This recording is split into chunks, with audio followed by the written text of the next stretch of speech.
ስለ ሁሉም ነገር እግዚአብሔር ይመስገን። ለካ የትዕግስት ፍሬ ጣፋጭ ነው። የትዕግስት ፍሬ ጣፋጭ ነው። በጣም ትዕግስት አድርገሻል ባክሽ። በጣም ነው የለፋሽበት አይደል? ይሄ ፍቅር ለማግኘት በጣም ነው የለፋሽው። እያየን ነበር እኮ በጣም ብዙ ለፋሽ።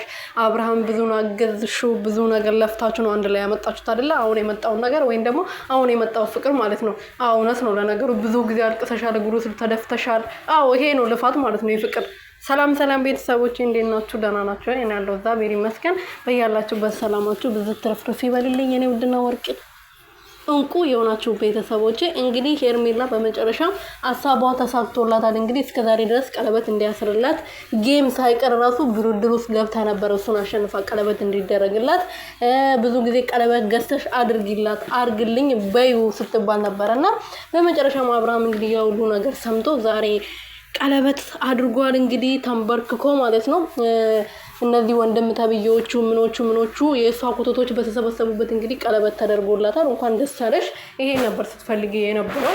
ቀለበት ግን ማሰር ከቀለበት የበለጠ ልቡን ለማሰር ብትሞክሪ ጥሩ ነበረ።